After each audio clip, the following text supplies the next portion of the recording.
And which war did you serve at? World War II. And can you tell me your branch of service Navy. and your highest rank, please? Third class.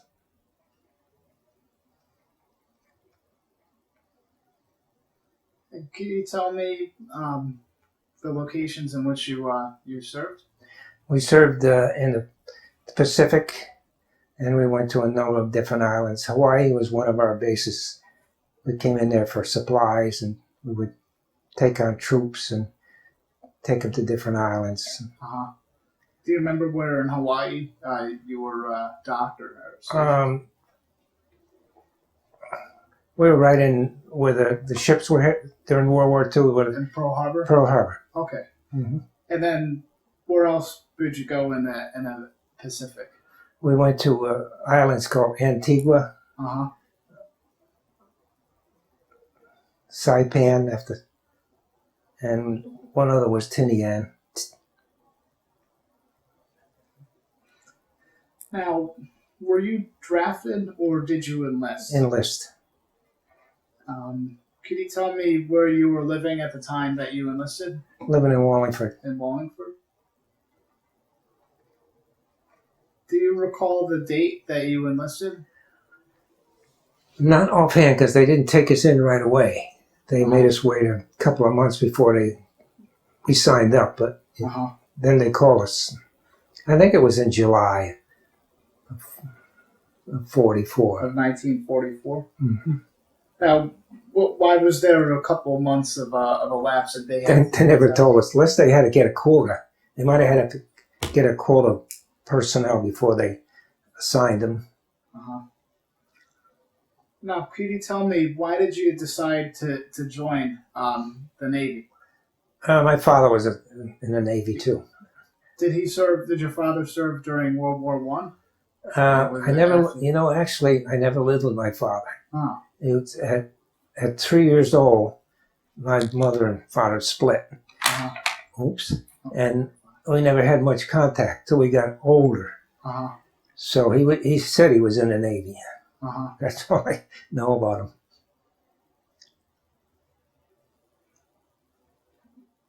Now, could you tell me about your first days in service? First days in service, we went to boot camp, training in Sampson, New York. Uh-huh. We trained eight weeks up there. At Sampson? Yeah, and then from there we were shipped to Fort Pierce, Florida, and we took our amphibious training there. And they sent us back to Rhode Island to pick our ship up.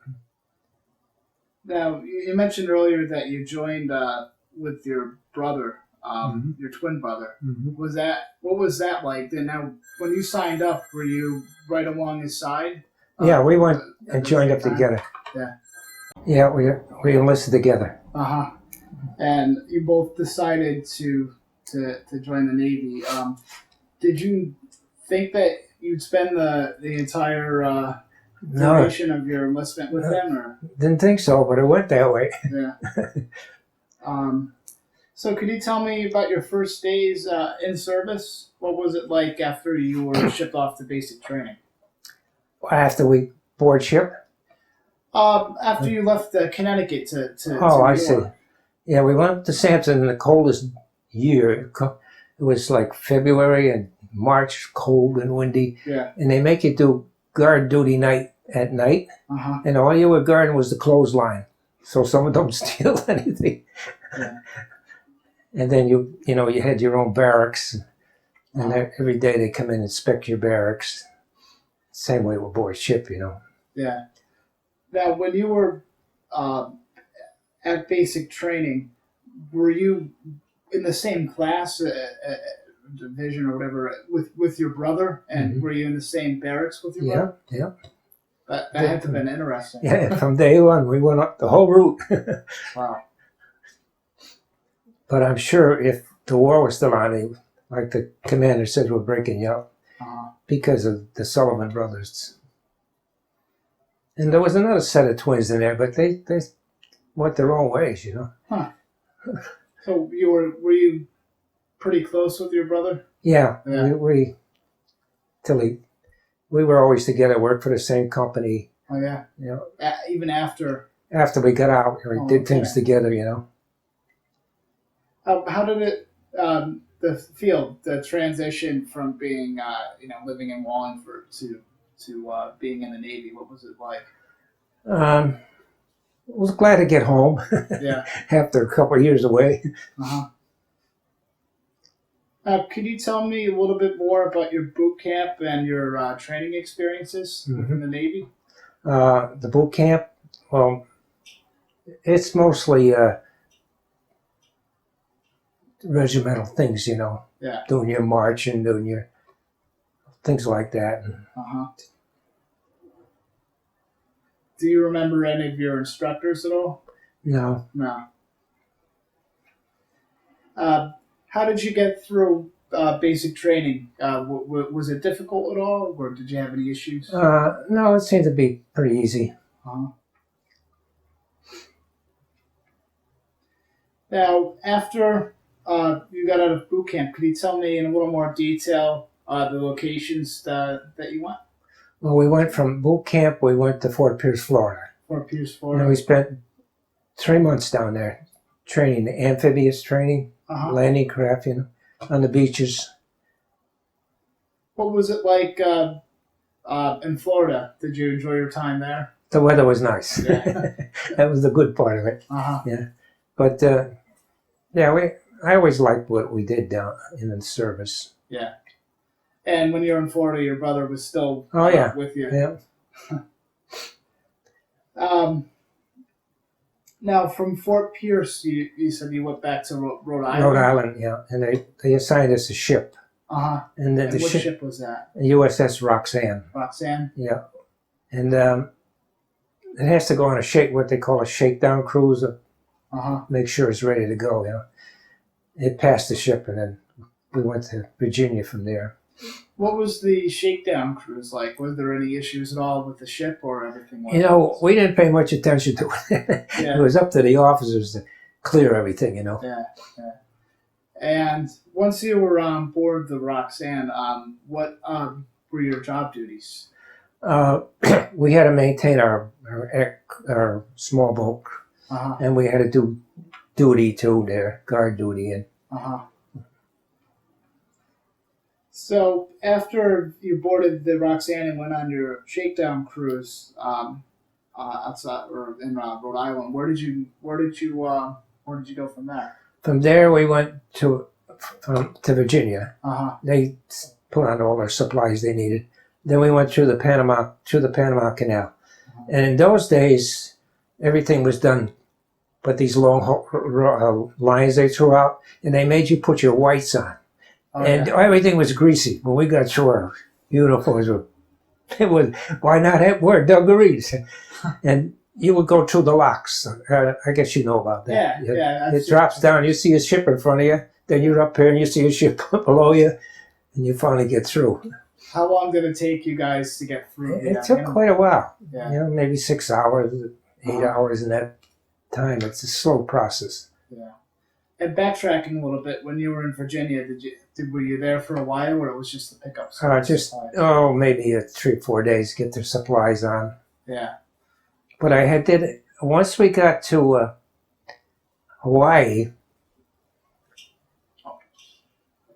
Once we got to Hawaii, there's what they call a flagman. He's up there sending a semaphore, and he's sending it to ashore. And he calls us up. He said, "This is for you. You and your brother." I said, "Who is it?"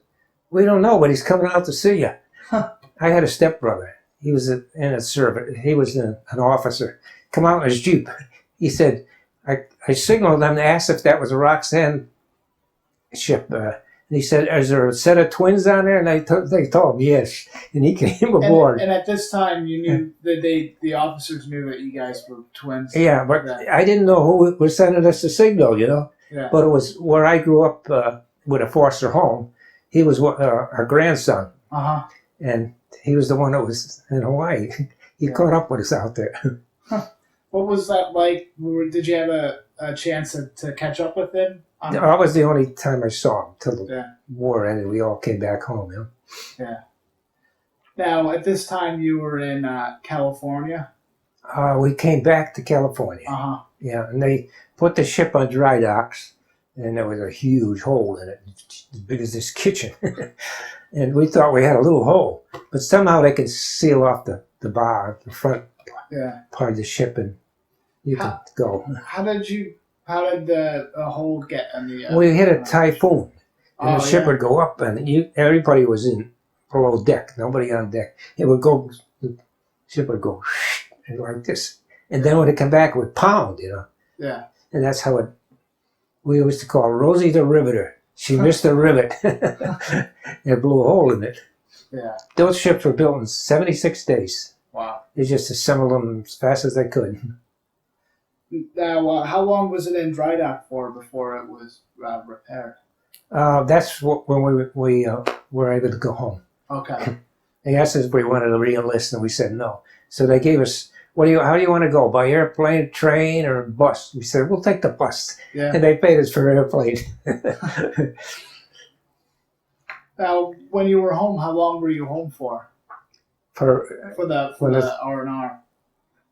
When I got out? No, as in when the ship was in dry dock. Oh, so you had time to go. I was no. Oh. I was completely out of the service. Oh, we're on our way back home. Oh, got you. We got discharged. But the strange thing about it is they sent us to Boston, and we got to Boston. They said, "No, you guys are supposed to be in Long Island. That's where you're going to get discharged. Go home for the weekend, and then you have to get us discharged from that area." So, once you were on the ship, you went to the Panama Canal, and afterwards you sailed to the South Pacific. We went to, First you went to Hawaii. Hawaii. And then they would load up. And the different islands, they would pick up troops. And they even picked up civilians. Oh, yeah? And they would work on the islands. But as far as sailors, they would do their work, too. Yeah. So they were assigned to different areas. What were your first impressions when you arrived to these locations? It was interesting, to see you coming in from the ocean, you see an island. Oh, it gets closer and closer, it gets bigger and bigger. Yeah. It's quite interesting. Yeah. Now, could you tell me a little bit more about your assignment while on the ship? Well, we were assigned to like I said, the small boats, and we had to maintain them. Then you also had duties to do. Yeah. They had to make you swab the decks and clean the ship and all that stuff. Yeah. House cleaning, we called it. How many guys total were on your ship? There was over 300. Over 300? Yeah. And matter of fact, there was one fellow from Bristol. From Bristol? Bristol, Connecticut. And the three of us went in together, and we came out together. So you went through training with him as well, and he was on the Roxanne the whole time? Yeah. Cool. So can you tell me what a typical day in the service was like for you? Was it like? Well, we had to get up. My brother was the one who played taps. And you wake everybody up at maybe 6 o'clock, 5 o'clock, I don't know what that was. He'd blow the taps. And everybody had to get up and make your bunk. And then they had breakfast and then go about your duties, Yeah. Now, when you were in the South Pacific at all, did you ever come in contact with the enemy at all? We never did. They said there were submarines out there, which weren't ours, but we had destroyers alongside us. A pretty big fleet. Yeah. Now, were there ever any casualties in your unit at all from accidents or anything? Yeah, there was a couple. I can't remember too much now. One fella, they had the decks, and below is all the cargo, and one deck was open, and one of the guys went. Fell down a cargo hole? He busted his leg in his hip. So the thing was, those were supposed to have been closed at all times. If somebody left one open.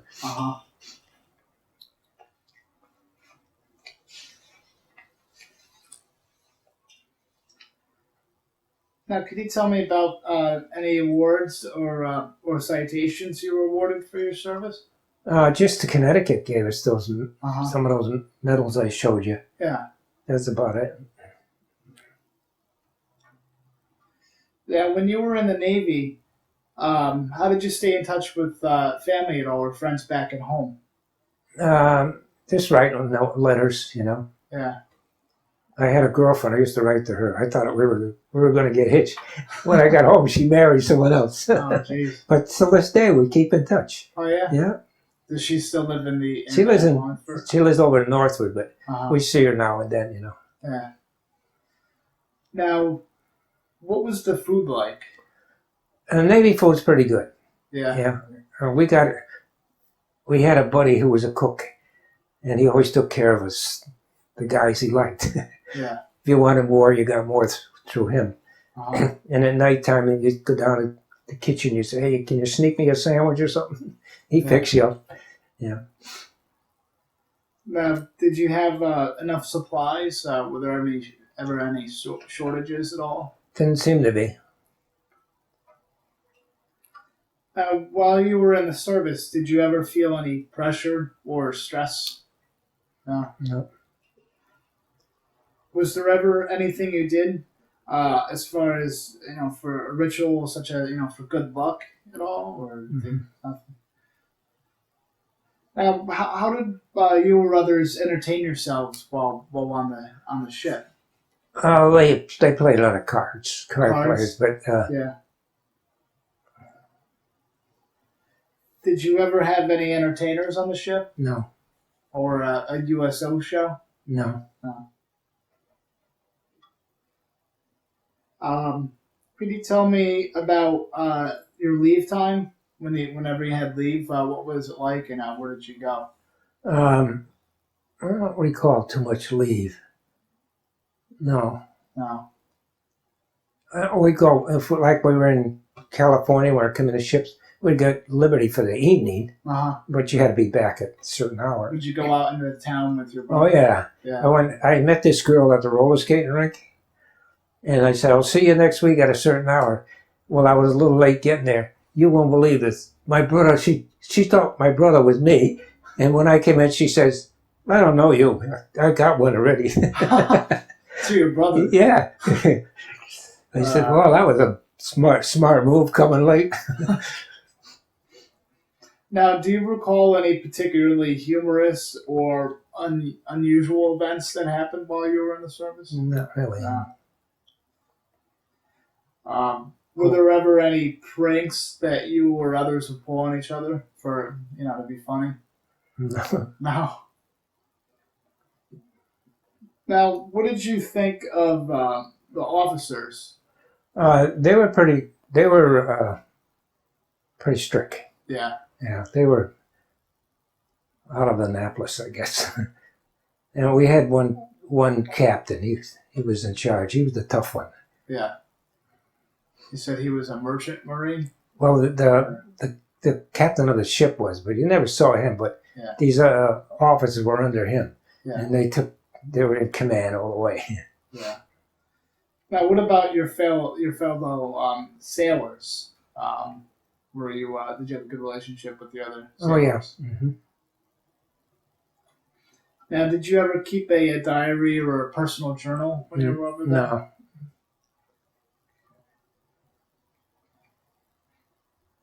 Now, do you remember anything else from the time you were on the Roxanne? Any stories that you want to tell us? That's a long time ago. I can't remember them all. Yeah. Yeah. Now, do you remember where you were when the day your service ended? Was that the day your service ended? When it ended? Yeah. We went to Rhode Island, like I said, they shipped us there by mistake. Okay. And then from there they gave us the weekend off, and then we went to, they called it Lido Beach, Long Island. That's where we were discharged, got our discharge papers. Now, when you went home to Connecticut, was that the first time you were home in a long time? Yeah. Yeah. So that must have been nice. Yeah, mostly all the time. Yeah. Now, when you were finally discharged from the Navy, did you have a homecoming? No. No. And once you were back in Connecticut, what did you do in the days and the weeks afterward? I I went to work for the state of Connecticut. Uh-huh.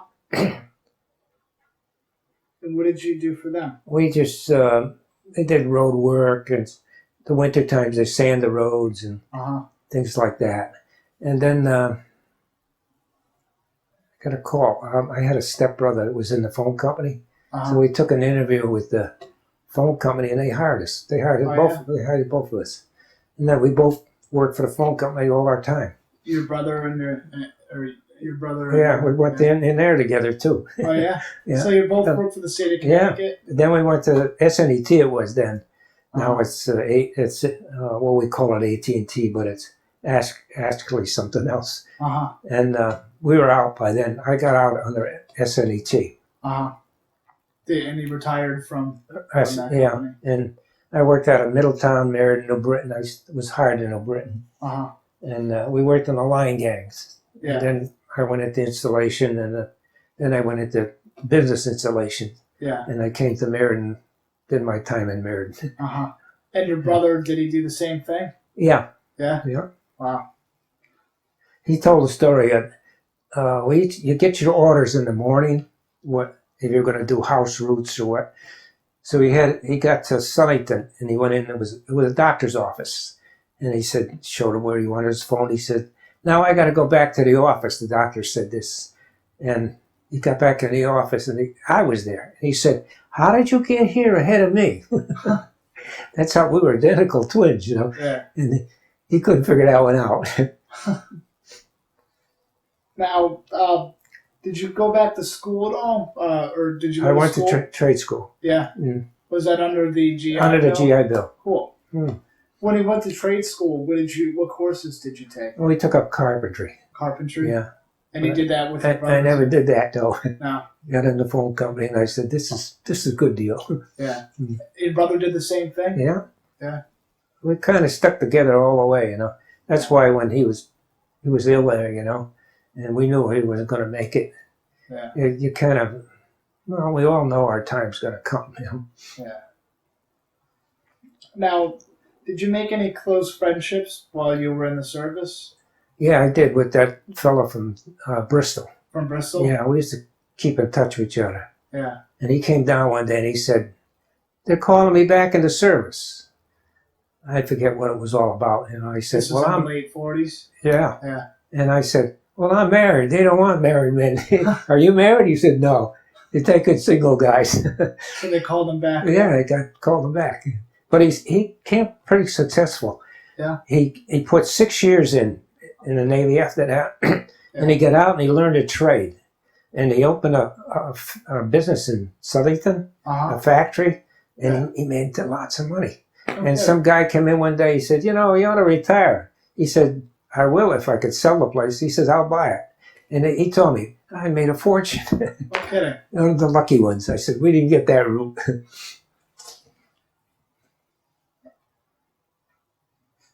Now, can you, we already covered that about your career. Now, how did your military experiences influence your thinking about war or about the military in general? I don't know how to answer that one.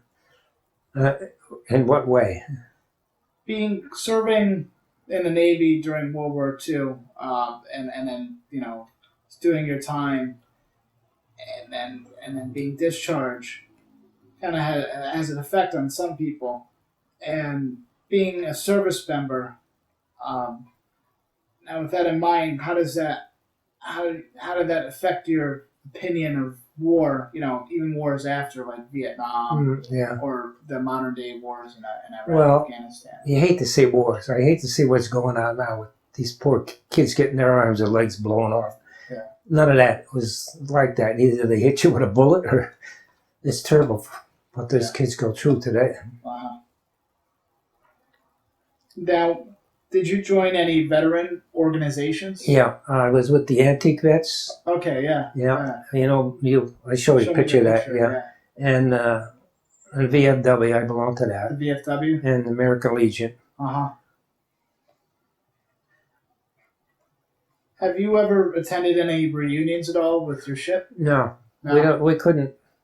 We don't know what happened to our ship. Yeah. Somebody said they scrapped it Yeah. in the ocean somewhere. Now, did you ever have any reunions with the fellow sailors though? No. On the Roxanne, or you kind of went your own ways after? Mm-hmm. Uh, Most of them were from all over the country, you know. Yeah. Nobody local. And a couple more questions here. How did your service and experiences affect your life, if at all? Was it in a positive way, a negative way? I was negative. Yeah, but it was a good experience. Yeah, so. I would. Yeah. Like I have grandkids, and I said, "Why don't you join the Navy?" They don't want to go any part of it. Yeah. And I have a son. Oh, he's in his 60s now. He never went in the service. They wanted to get. They were smart. They wanted to get a college education. He said, "Well, they pay for it if you can get in that service." Yeah. Now we pay for it.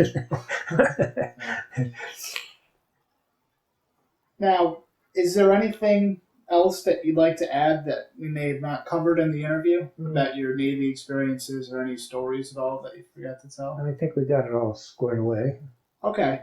Well, that's it for the interview. I Mm-hmm. want to thank you for your service, and I want to thank you for your time today.